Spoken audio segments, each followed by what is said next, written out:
Assalamualaikum warahmatullahi wabarakatuh.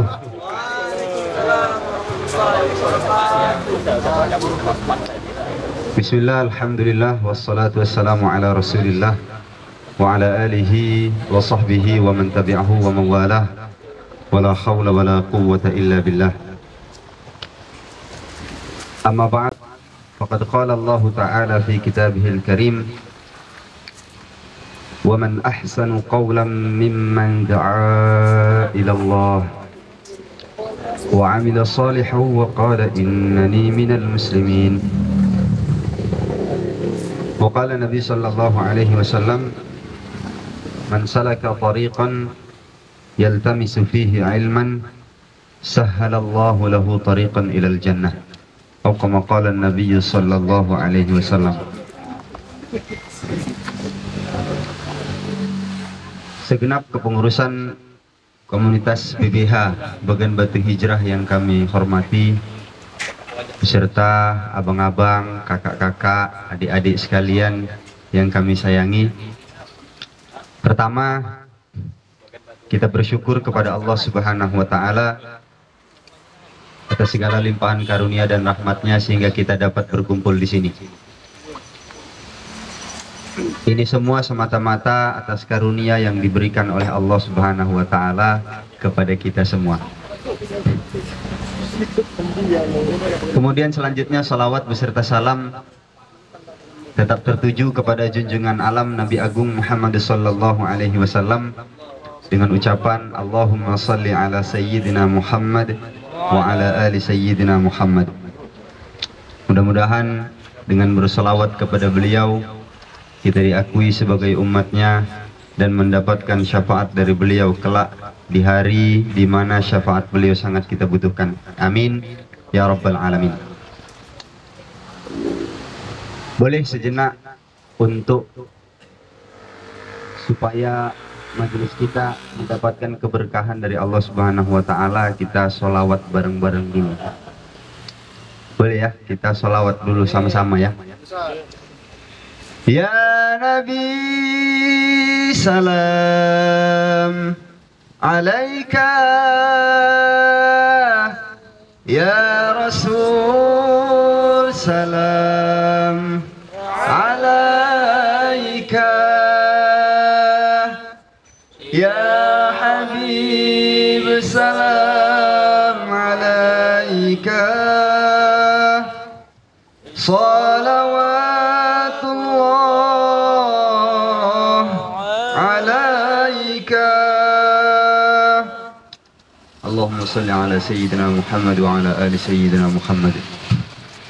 Baiklah teman-teman sekalian, tema kita pada sore hari ini adalah membangun kepribadian Islami. Beda membangun kepribadian Islam dengan kepribadian Islami. Kalau membangun kepribadian Islam, Islam itu bukan pribadi, Islam itu agama. Kalau secara global, agama itu aturan. Iya, Islam itu agama. Dan agama itu bukan hanya Islam. Agama itu ada Nasrani, ada Buddha, ada Konghucu, dan lain-lain. Dan secara global agama itu aturan. Kira-kira kalau kita dalam keadaan perjalanan, ada lalu lintas yang harus kita patuhi, itu namanya aturan. Ketika di persimpangan jalan ada lampu merah, itu disebut dengan aturan. Kalau lampunya merah, kamu berhenti. Kalau lampunya kuning, kamu pelan-pelan. Kalau lampunya hijau, kamu boleh jalan. Ini namanya aturan. Begitulah agama. Nah, beda, kita bukan mau membangun kepribadian agama, bukan. Tapi kita mau membangun kepribadian diri kita sebagaimana yang disyariatkan dalam agama. Memang agama itu banyak, tapi agama satu-satunya yang diridhoi oleh Allah Subhanahu wa Ta'ala adalah agama Islam. Innad dina indallahil Islam. Satu-satunya agama yang diridhoi oleh Allah Subhanahu wa Ta'ala adalah Islam. Yang mengkaji bagaimana kepribadian dalam Islam. Nggak ada agama-agama lain yang membahas tentang kepribadian. Yang ada membahas kepribadian itu hanya agama Islam. Beda kepribadian, beda akhlak. Memanglah Rasulullah Shallallahu Alaihi Wasallam diutus ke atas muka bumi ini untuk menyempurnakan akhlak.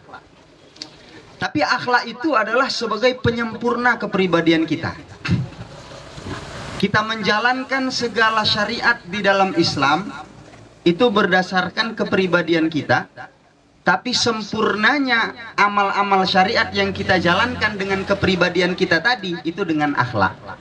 Sehingga Islam itu secara sempurna imaniyah, ubudiyah, muamalah, muasyarah ditutup dengan akhlak. Diawali dengan iman, ditutupi dengan akhlak. Bagaimana akhlak yang sepantasnya kepada manusia, bagaimana akhlak sepantasnya kepada yang menciptakan manusia. Jadi kita ingin membangun kepribadian yang islami. Artinya dalam diri kita ini ingin kita jadikan seluruh kegiatan kita ataupun tingkah laku kita sesuai dengan syariat Islam. Pertama-tama kepribadian itu tidak dibentuk dengan tubuh, bentuk tubuh atau pakaian atau fashion, dandanan. Enggak. Kepribadian itu tidak dibentuk dari itu. Kepribadian itu hanya dibentuk pada dua perkara. Kalau dua perkara ini sesuai dengan syariat Islam, jadilah kepribadian kita kepribadian yang islami. Tapi kalau dua perkara ini tidak dengan syariat Islam, tidak sebagaimana yang dianjurkan di dalam syariat Islam, maka kepribadian kita bukanlah kepribadian islami, tapi kepribadian selain islami. Apa dua perkara itu? Dua perkara itu, yang pertama pola pikir, disebut dengan akliyah. Yang kedua disebut dengan pola sikap, namanya nafsiyah. Nah, kalau pola pikir kita sesuai dengan syariat Islam, maka ada kemungkinan kepribadian kita islami. Tapi kalau akliyah kita, pola pikir kita tidak sesuai dengan syariat Islam, maka ada kemungkinan kepribadian kita kepribadian selain Islam. Kita mau semuanya, insya Allah mau kepribadian kita ini islami, bukan? Iya kan? Kita mau kepribadian kita ini kepribadian islami. Biar apa? Tujuan kita apa? Kepribadian kita ini islami. Tujuan kita kepribadian kita ini islami adalah mencontoh baginda Rasulullah Sallallahu Alaihi Wasallam. Siapa yang mencontoh Rasulullah Sallallahu Alaihi Wasallam, maka hidupnya akan selamat. Karena nggak ada jalan untuk mencapai pada kebahagiaan baik dunia dan akhirat kecuali dengan menempuh jalan yang dijalani oleh baginda Rasulullah SAW dan para sahabatnya. Satu-satunya jalan, baik dia laki-laki maupun dia perempuan, mencontoh jalannya baginda Rasulullah Sallallahu Alaihi Wasallam. Ketika kita sudah contoh itu, janji Nabi, man tashabbaha biqaumin fahuwa minhum. Kalau siapa meniru golongan-golongan, siapa yang meniru satu kaum, maka dia akan dibangkitkan dengan kaum tersebut. Mudah-mudahan kita semua mencontoh baginda Rasulullah SAW dengan para sahabatnya, dan kita dibangkitkan dengan Rasulullah SAW dan para sahabatnya kelak, dan pada akhirnya kita dimasukkan ke dalam surganya Allah Subhanahu wa ta'ala. Amin ya rabbal alamin. Sebenarnya tadi saya minta papan tulis, tapi rupanya nggak ada papan tulisnya, jadi ginilah. Tapi mudah-mudahan majelis kita ini diberkahi oleh Allah Subhanahu wa ta'ala, dan kita ini jadi imam-imam Syafi'i yang sekali dengar langsung hafal. Amin. Nampaknya di sini ini model-model Imam Syafi'i semua ini. Yang sekali dengar langsung hafal ini. Amin. Amin. Tapi memang sebuah syarat ketika kita menuntut ilmu adalah membawa perangkat-perangkatnya, membawa alat-alatnya. Orang kalau mau ke sawah, itu mesti bawa cangkul, bawa peralatan-peralatan untuk membajak sawah. Ada orang ke sawah nggak bawa apa-apa, nggak bawa cangkul, nggak bawa bajak, nggak bawa apa-apa yang dibutuhkan di sawah. Ada? Kira-kira kalau dia nggak bawa, ngapain dia di sawah? Paling-paling dia tidur di sawah itu. Duduk-duduk, kena angin-angin sepoi. Tapi inilah perbedaan ke sawah sama menuntut ilmu. Kalau kita ke sawah cuma duduk-duduk doang, itu nggak dapat pahala. Tapi kalau kita menuntut ilmu, datang ke majelis ilmu, duduk-duduk, meskipun kita nggak bawa alat-alatnya, kita tetap dapat pahala. Masya Allah. Ada malaikat-malaikat yang ditugaskan oleh Allah Subhanahu Wa Taala yang khusus untuk mencari majelis-majelis ilmu. Yang mana malaikat itu ketika dia menemukan ada majelis yang di sana dibicarakan firman Allah sabda Rasulullah, dia pun ikut mendengarnya, kemudian memanggil malaikat-malaikat yang lainnya untuk ikut mendengarkan. Sampai mereka itu berkumpul bersaf-saf sampai ke arasnya Allah Subhanahu Wa Taala. Masya Allah. Kita kalau duduk di sini ini bisa dihitung kayaknya nggak lebih dari 100 orang. Tapi secara hakikat ini yang mendengarkan ini bersusun-susun bersaf-saf sampai ke arasnya Allah Subhanahu Wa Taala. Subhanallah. Dan malaikat ini itu akan mendengarkan majelis sampai selesai. Setelah majelis ini selesai, dia pun akan bangkit. Dia pun akan bangkit lalu kemudian mengumumkan kepada seluruh orang-orang yang hadir di majelis ini. Lalu kemudian dia katakan, Kumu maghfuran lakum. Bangkitlah kalian, bangkitlah kalian. Kumu maghfuran lakum. Bangkitlah kalian, sesungguhnya dosa-dosa kalian telah diampuni oleh Allah Subhanahu Wa Taala. Qad budilat sayyiatikum hasanat. Sesungguhnya keburukan-keburukan kalian telah diganti dengan kebaikan-kebaikan. Masya Allah. Inilah beruntungnya kita. Beruntungnya kita duduk di dalam majelis ilmu. Tapi ini yang duduk sampai selesai. Kalau masih di pertengahan nggak dapat itu nanti. Makanya kita duduk sampai selesai. Insya Allah. Masya Allah. Teman-teman sekalian yang dimuliakan Allah Subhanahu Wa Taala. Jadi banyak janji Nabi Shallallahu Alaihi Wasallam kepada orang yang menuntut ilmu ini, bahwa orang yang menuntut ilmu, kata Nabi, siapa yang memudahkan jalannya menuju majelis ilmu, maka Allah Subhanahu Wa Taala akan mudahkan jalannya menuju surga. Kita tahu kalau misalnya kita mau ke simpang kanan, jalannya susah. Kalau mau ke simpang kanan jalannya susah, nggak ada yang nunjukkan jalan. Jalannya itu susah. Kalau kita naik kereta Revo misalnya, kalau naik kereta Revo. Tapi kalau kita naik KLX, ini jalannya jadi mudah. Meskipun jalannya terlihat curam, jurang, banyak kerikil-kerikil yang licin, yang memungkinkan kita untuk terjatuh.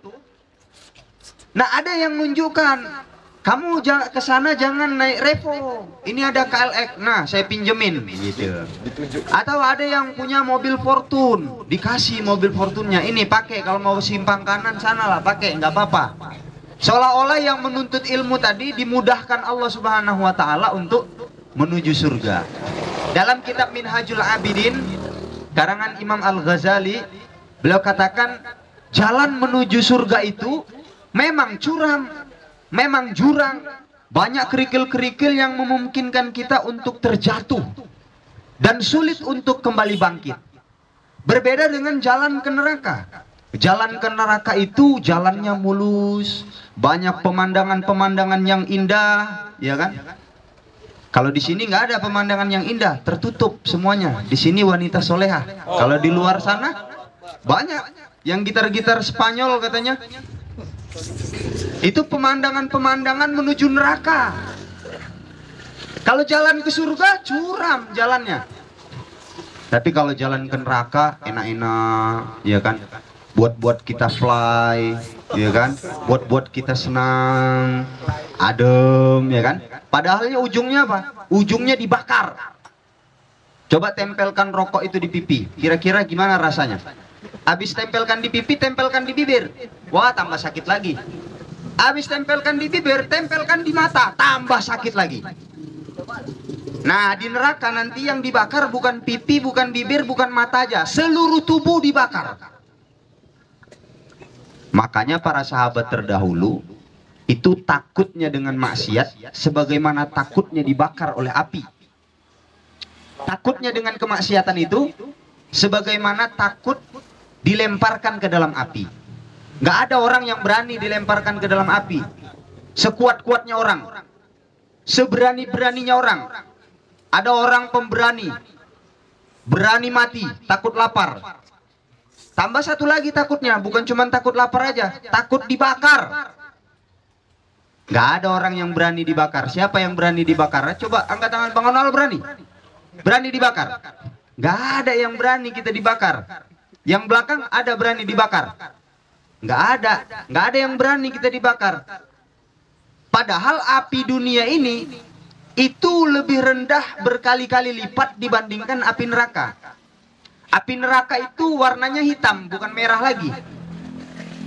Kalau api di dunia ini ada yang merah, ada yang biru. Kalau api neraka hitam, gelap. Masya Allah. Dan jurang ke dalam neraka itu 70 tahun perjalanan. Itu kalau anak bayi dilemparkan ke dasarnya, sampai dasar udah jenggotan dia. Nah, inilah kajian kita pada sore hari ini, mudah-mudahan menjadikan kita mudah untuk sampai ke surga dan mudah untuk menghindar dari nerakanya Allah Subhanahu wa taala. Tapi kalau kita kaji secara tasawufnya, para ulama-ulama sufi itu mengatakan surga bukanlah tujuan dan neraka bukanlah sesuatu yang dihindari. Sehingga Syekh Abu Nawas itu seorang ulama sufi sebenarnya. Sehingga dia membuat sebuah bait syair. Ilahi las tulil firdausi ahla. Dikatakan aku ini tak pantas masuk surga. Wala aqwa ala naril jahimi. Nggak kuat juga kalau dimasukin neraka, ya Allah. Tapi sebenarnya neraka bukan tujuan, surga bukan, neraka bukan dihindari, surga bukan tujuan. Karena tujuan utama adalah ridhonya Allah Subhanahu wa taala. Sehingga ulama-ulama sufi katakan, biarlah aku dimasukkan ke dalam neraka tetapi aku bersama dengan Allah. Jangan sampai aku dimasukkan ke dalam surga tapi aku tidak bersama dengan Allah.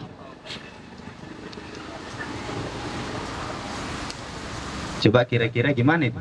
Masuk neraka tapi bersama Allah. Masuk surga tapi tidak bersama Allah. Bahwa kebahagiaan sesungguhnya, ketenangan, kenyamanan, kedamaian sesungguhnya adalah ketika kita ada ma'iyatullah, kebersamaan dengan Allah. Dan kesengsaraan sesungguhnya, kegelisahan, kegundahan, kegalauan kita yang sesungguhnya adalah ketika kita tidak ada ma'iyatullah, kebersamaan dengan Allah. Begitulah ulama-ulama sufi. Karena yang dibicarakan tentang hakikat-hakikat. Nah, sekarang ini kita mau bicara syariat dulu sebelum sampai pada hakikat.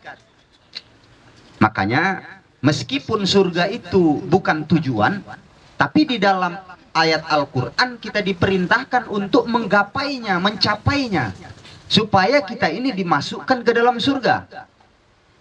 Wasari'u ila maghfiratin min rabbikum wa jannatin 'arduha as-samawati wal ard. Ya kan?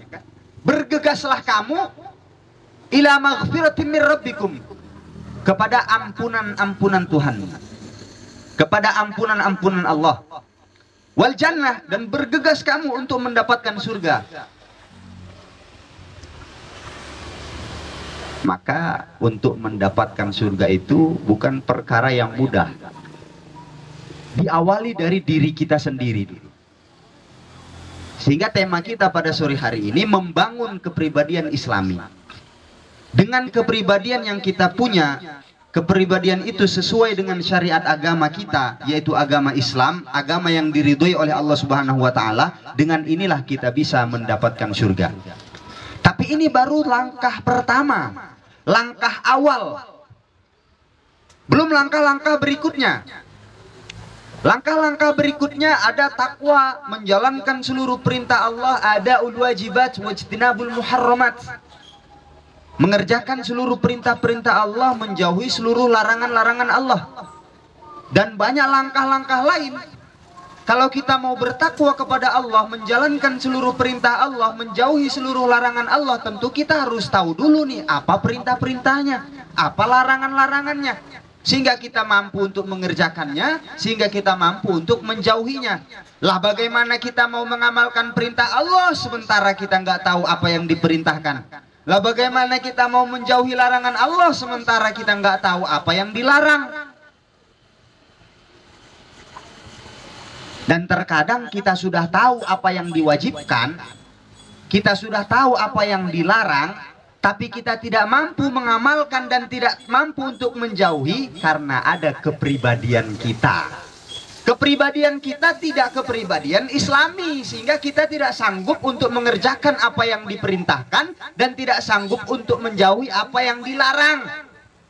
Karena apa? Ada kesalahan dalam kepribadian kita. Maka kepribadian tidak dibentuk dengan bentuk tubuh, bukan. Tidak dibentuk dari dandanan, bukan. Tidak dibentuk dari fashion, enggak. Tapi dibentuk dengan dua perkara. Yang pertama namanya akliyah. Untuk membangun asy-syakhsiyatul islamiyah, kepribadian yang islami, dibutuhkan yang pertama akliyah, yaitu pola pikir. Bagaimana pola pikir kita ini sesuai dengan Islam, sesuai dengan syariat Islam.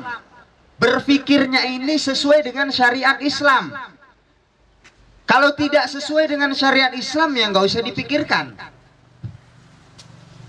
Kita mesti membangun pola pikir kita sesuai dengan syariat Islam. Terbangunnya pola pikir kita itu dengan 4 perkara. Terbangunnya pola pikir kita itu dengan 4 perkara. Oh, udah ada papan tulisnya. Kapan datangnya? Masya Allah. Kalau tadi ma'iyatullah, ini namanya nusratullah, pertolongan Allah. Wow, udah ada spidolnya juga. Ada penghapusnya juga. Alhamdulillah. Boleh saya mau catat supaya kita mudah untuk memahaminya. Izin kepada teman-teman, barangkali ada yang sudah tahu, kalau sekiranya saya salah boleh diingatkan. Tapi mama, karena yang berbicara belum tentu lebih pintar daripada yang mendengar. Yang berbicara belum tentu lebih soleh daripada yang mendengar. Karena pada dasarnya seluruh manusia yang dihitung adalah akhirnya. Yang dihitung itu akhirnya. Bagaimana ketika dia wafat?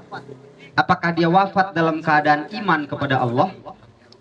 Apakah dia wafat dalam keadaan kufur kepada Allah? Sesoleh apapun seseorang selama dia hidup di dunia, ketika mati dia kufur, maka Allah akan masukkan dia ke dalam neraka. Tapi sebejat apapun seseorang ketika dia hidup di dunia, 60-70 tahun dia hidup di dunia dalam keadaan bejat maksiat kepada Allah Subhanahu wa taala, tapi pada akhirnya dia mati dalam keadaan iman, maka dia akan mendapatkan surganya Allah Subhanahu wa taala. Kita mau membangun apa namanya? Apa namanya? Hah? Nggak bisa syakhsiyah Islamiyah, tapi asy-syakhsiyatul Islamiyah.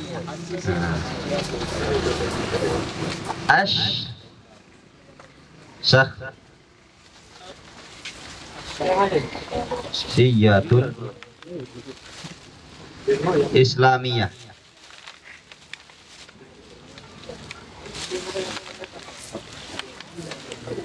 As-syakhsiyatul As-syakhsiyatul Islamiyah. Kepribadian Islami. Kepribadian yang Islami. Bukan kepribadian yang lain, bukan, tapi kepribadian yang Islami. Tidak dibentuk dengan bentuk tubuh, tidak dibentuk dengan dandanan, fashion, tidak, tapi dibentuk pada dua perkara. Apa yang pertama? Yang pertama namanya akliyah. Akliyah ini apa? Akliyah ini pola pikir.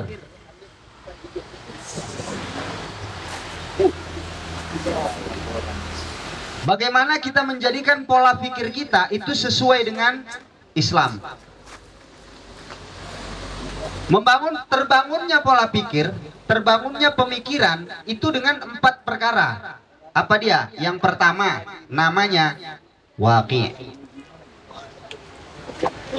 Apa itu? Fakta. Ada faktanya, baru kita bisa berpikir. Kalau nggak ada faktanya, mana mungkin dia bisa berpikir? Apa yang dipikirkan? Nggak ada faktanya. Adanya pemikiran itu karena adanya fakta. Orang-orang komunis itu mengatakan fakta itu adalah pemikiran itu adalah pantulan dari fakta. Sebenarnya tidak. Karena adanya fakta, maka kita berpikir. Jadi ada satu kitab yang saya baca karangan Syekh Taqiyuddin namanya. Jadi membahas tentang pola pikir manusia. Dan pola pikir manusia itu dibentuk dari keyakinannya. Maka keyakinan kita sekarang apa? Keyakinan kita sekarang adalah keyakinan yang disyariatkan di dalam Islam. Maka pola pikir ini akan terbentuk dengan 4 perkara. Yang pertama fakta, kemudian yang kedua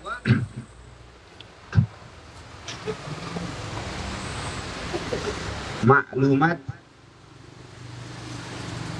sabiqat.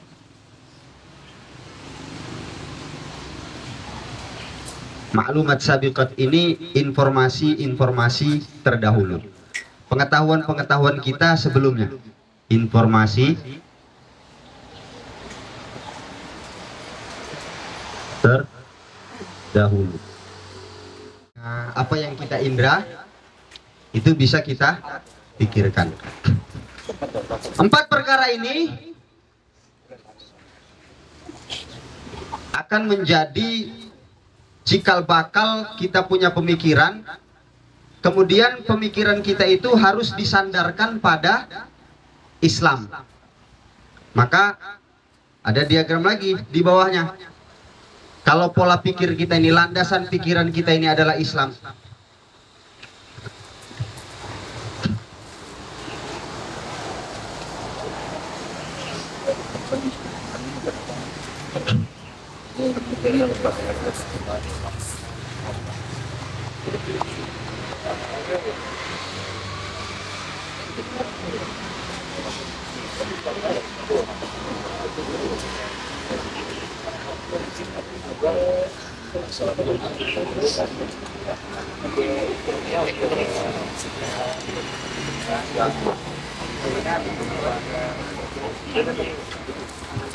Kalau kita menyandarkan pola pikir kita kepada Islam, maka harus didasari dengan wahyu. Baik itu Al-Quran, hadis, ataupun perkataan-perkataan para ulama yang sesuai dengan Al-Quran dan hadis. Bahwa rujukan kita 4 perkara: Al-Quran, hadis, ijma', qiyas. Sesuai dengan ini, sesuai dengan wahyu. Kalau sesuai dengan wahyu, maka dia akan menjadi hak, benar. Nggak mungkin salah, benar. Dan inilah yang disebut akliyah Islamiyah. Kalau akliyahnya sudah Islamiah, akliyahnya pola pikirnya sudah sesuai dengan Islam, sudah sesuai dengan syariat Islam, belum tentu membentuk kepribadian as-syakhsiyatul Islamiyah. Dia harus cukupi yang kedua. Apa yang kedua itu? Yang kedua itu nafsiyah namanya. Yang kedua apa namanya? Yang kedua namanya nafsiyah.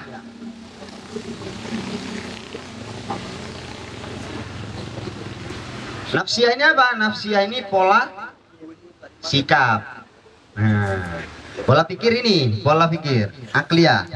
Kalau nafsiyah itu pola sikap. Kira-kira ada satu orang laki-laki suka sama seorang perempuan. Kira-kira sikap dia apa? Jadi terbentuklah pemikiran di kepalanya tentang cinta. Dia pikirkan keunggulan-keunggulan wanita ini, keutamaan-keutamaan wanita ini, bahwa dia mempunyai hidung yang mancung, kulit yang putih, rambut yang bagus, bicara yang halus. Terbentuklah sebuah pemikiran di kepalanya melahirkan rasa cinta. Rasa cinta ini itu namanya ghorizah, naluri, kan? Sebelum itu akliyah ini adalah al-kayfiyatul lati yajri 'alaiha aqlul asya. Sesuatu atau cara untuk memikirkan sesuatu. Pola pikir ini adalah cara untuk memikirkan sesuatu.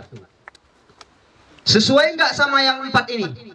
Kalau sesuai dengan yang 4 ini, maka itu disebut rasional.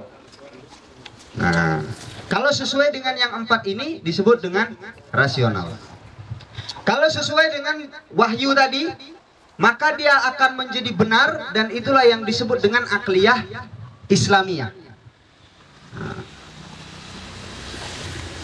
Akliyah itu apa? Akliyah itu adalah cara untuk memikirkan sesuatu. Al-kayfiyatul lati yajri 'alaiha aqlul asya. Apa itu pola sikap? Setelah kita berpikir, maka kita akan mencari untuk memenuhi pola pikir kita tadi. Namanya al-kayfiyatul lati yajri 'alaiha isba'ul gharaiz wal hajatil 'udwiyah. Cara untuk memenuhi naluri dan kebutuhan-kebutuhan jasmani. Cara untuk memenuhi kebutuhan-kebutuhan naluri dan kebutuhan-kebutuhan jasmani. Ketika orang tadi sudah berpikir tentang wanita yang cantik, hidungnya mancung, rambutnya panjang terurai, kulitnya putih, ngomongnya halus, maka dia punya sikap, cara untuk memenuhi kebutuhan naluri dan kebutuhan jasmani. Kalau rasa kepada perempuan tadi itu disebut naluri. Maka naluri ini, pola sikap ini itu dibagi menjadi 2. Yang pertama namanya hajatun udwiyah. Hajatun udwiyah. Yang kedua disebut ghorizah. Ghorizah ini naluri. Yang tadi kita bahas, satu orang laki-laki suka kepada seorang perempuan, itu terletak pada ghorizah ini. Dan ghorizah ini dibagi menjadi 3. Nah, ada 3. 1, ghorizah bako namanya. Ghorizah bako, ghorizatul bako. Ghorizatul bako ini emosi seseorang, marahnya dia, gengsinya dia, egoisnya dia, itu namanya ghorizatul bako. Ada yang disebut ghorizatun nau. Ghorizatun nau ini itulah untuk memenuhi kebutuhan cinta tadi. Nah, ketika dia sudah mulai merasakan cinta kepada seorang wanita, ataupun begitu sebaliknya, ketika satu orang perempuan sudah merasakan cinta kepada seorang laki-laki, itu namanya gharizatun nau. Naluri kasih sayang, naluri cinta. Naluri kalau nau sebenarnya dalam bahasa Arab itu namanya macam. Jadi kalau sampai di Indonesia kita bilang aja macam-macam. Macam-macamnya apa? Rasa cinta, rasa kasih sayang. Jadi ini pola sikap kita. Jadi ketika satu orang itu nafsiyahnya ini sesuai dengan Islam untuk memenuhi kebutuhan gharizatun nau tadi, untuk memenuhi kebutuhan rasa cintanya tadi, itu harus sesuai dengan Islam. Ada yang lain memang tidak selain Islam. Itulah yang namanya pacaran. Kamu mau nggak jadi pacarku? Sebulan aja tapi. Habis itu aku mau nikah sama si Aisyah. Ada. Iya kan? Itu nafsiyah apa namanya? Nafsiyah selain Islam. Kalau nafsiyah selain Islam, untuk memenuhi kebutuhan gharizatun nau dia, untuk memenuhi kebutuhan naluri rasa cinta dan kasih sayang dia akan gunakan cara Islam. Apa itu? Qabiltu nikahaha wa tazwijaha bil mahril madhkur halan, sah. Ku terima nikahnya dengan mahar sekian, sah. Itu cara yang diajarkan oleh Islam. Orang yang ingin membentuk kepribadian secara Islami, dia harus punya akliyah yang Islamiyah, dia harus punya nafsiyah yang Islamiyah, punya pola pikir sesuai syariat Islam, punya pola sikap sesuai dengan Islam. Ketika satu orang sudah punya pola pikir sesuai dengan syariat Islam dan pola sikap sesuai dengan syariat Islam, dia akan memenuhi ini hajatun udhiyah secara Islam. Dia akan memenuhi nalurinya secara Islam. Dia tidak akan cari cara lain kecuali cara-cara yang ditentukan dan disyariatkan di dalam agama Islam. Inilah yang disebut dengan kepribadian Islami. Inilah langkah awal supaya kita menjadi orang yang bertakwa kepada Allah. Jadi pemuda-pemuda ini hidupnya cuma dua aja, kata Imam Syafi'i. Dengan dua aja, kalau enggak dianggap hidupnya di dunia ini. Bukan hanya enggak dianggap, memang dia masih dianggap sama orang tua, dia masih dianggap sama kawan. Tapi sebenarnya dia itu tidak dianggap hidup di muka bumi ini. Apa kata Imam Syafi'i? Hayatul fata wallahi bil ilmi wat tuqa, idza lam yakuna la'tibara li hayati. Kehidupan pemuda hanya dua perkara saja, hanya dengan dua aja. Apa dia? Yang pertama ilmu, yang kedua takwa kepada Allah. Idza lam yakuna, kalau ilmu dan takwa tidak ada dalam kehidupannya, la i'tibara li hayati, tidak dianggap kehidupannya di muka bumi. Maka ini yang pertama, langkah awal supaya kita menjadi pribadi yang bertakwa kepada Allah Subhanahu wa taala. Pola pikir kita sesuai dengan syariat Islam, berdasarkan wahyu, maka dia akan menjadi benar, dan inilah yang disebut dengan akliyah Islamiyah, pola pikir secara Islami. Ketika nafsiyah kita itu nafsiyah yang Islamiyah, maka untuk memenuhi hajat kita, kebutuhan udhiyah. Kebutuhan udhiyah ini kebutuhan jasmani, makan, minum, tidur. Ini namanya kebutuhan jasmani. Yang sekiranya tidak dipenuhi, ini menimbulkan kerusakan, bahkan bisa mati. Ini kalau nggak dipenuhi hajatun udhiyah ini, ada orang sanggup nggak makan seminggu? Ada? Abang sanggup makan nggak seminggu? Nggak makan seminggu? Nggak sanggup kan? Puasa aja bolong-bolong ya kita ya kan? Nggak abang aja, kita juga. Nggak ada orang yang sanggup nggak makan 3 hari, kecuali para sahabat dan Nabi dulu, sampai diganjel-ganjel batu perutnya. Kelaparan. Kalau tidak dipenuhi ini hajat udhiyah ini, hajat kebutuhan jasmani ini, maka akan menimbulkan kerusakan. Pertama-tama badannya menggigil, sakit-sakit karena kelaparan, ya kan? Dia kena asam lambung. Ini kerusakan ini, ya kan? nanti jadinya susah tidur. Ini kerusakan-kerusakan ini. Sel-selnya pun udah mulai berputusan, ya kan? Bahkan bisa sampai mati. Nah, kelaparan nggak tahan lagi, mati. Bisa. Kalau orang pola sikapnya, cara untuk memenuhi kebutuhan naluri dan kebutuhan jasmaninya sesuai dengan syariat Islam, maka dia akan penuhi kebutuhan udwiyahnya, kebutuhan jasmaninya dengan syariat Islam. Saya mau makan ini. Dengan makan itu saya harus pergi dulu ke pasar, saya harus kerja dulu, kemudian saya dapat uang, kemudian saya beli makanan. Dia pun kerjanya kerja yang halal, kemudian dia belikan makanan yang halal, lagi baik, enggak makanan yang udah basi dibeli, enggak, makanan yang bagus.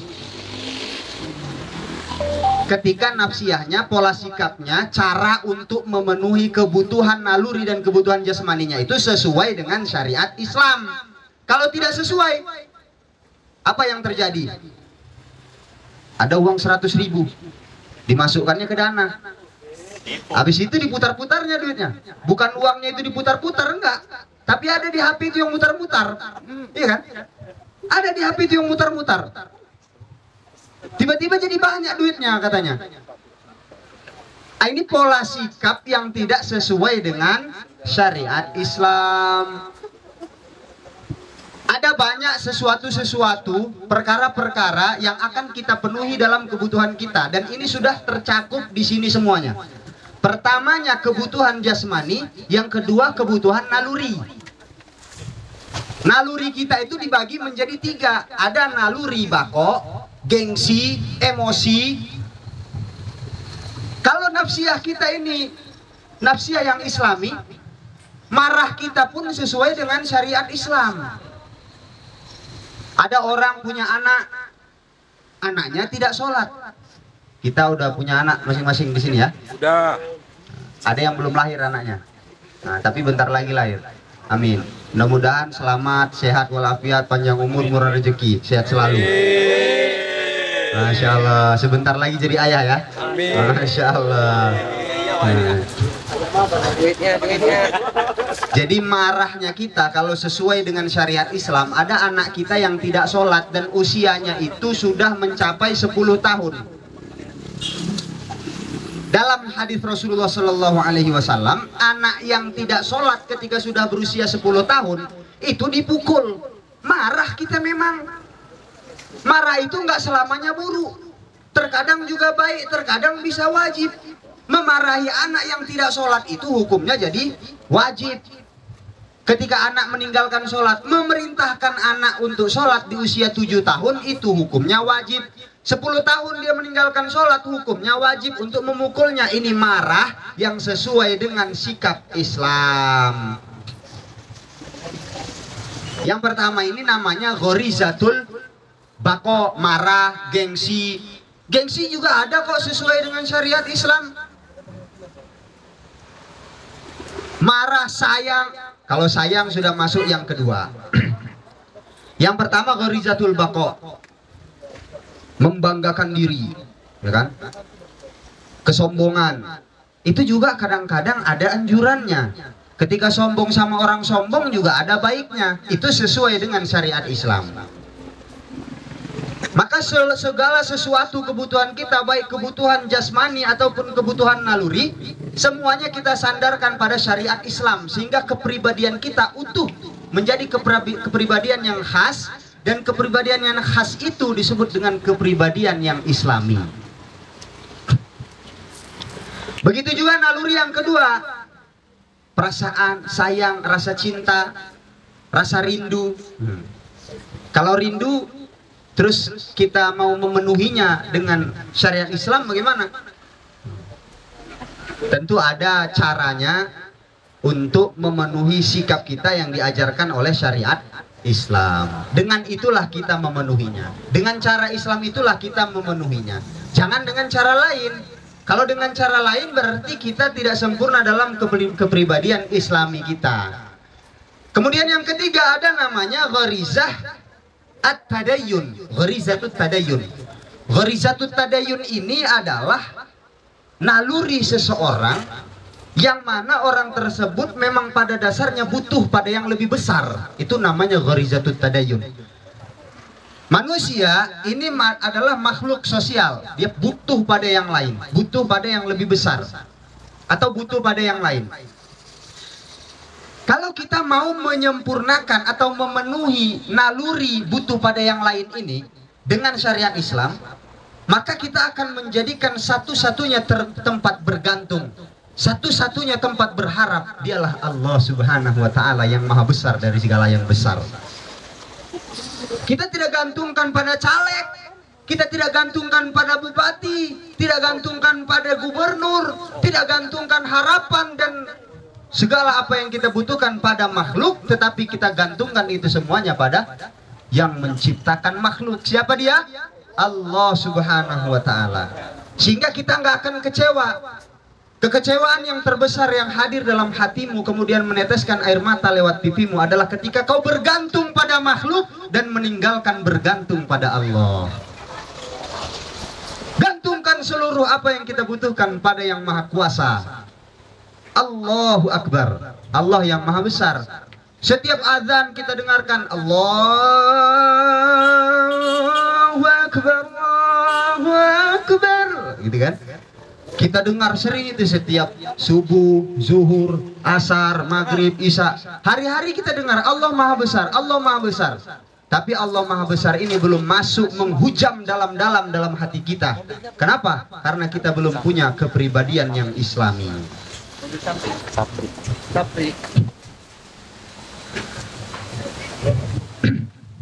Kemudian ketika sempurna akliyahnya, akliyah Islamiyah, nafsiyahnya, nafsiyah Islamiyah, maka jadilah kepribadian seseorang kepribadian yang islami.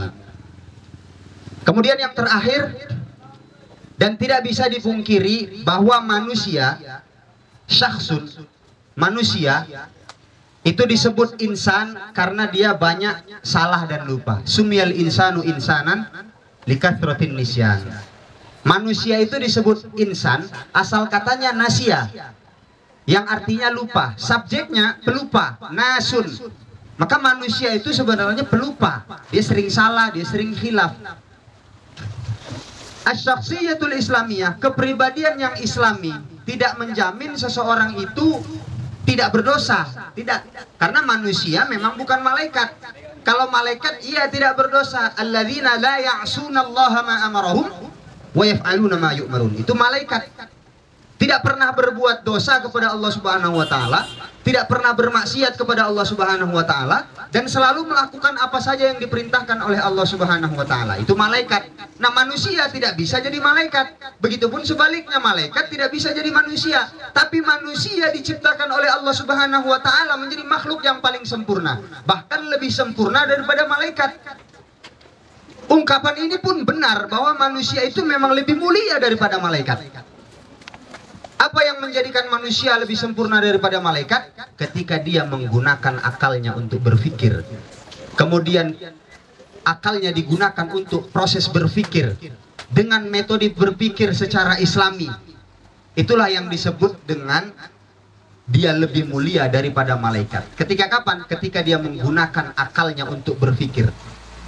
Bahwasanya ilmu pengetahuan, sains, segala pengetahuan yang kita ketahui sekarang ini itu adalah produk-produk akal dari proses-proses berpikir, sehingga melahirkan produk-produk akal.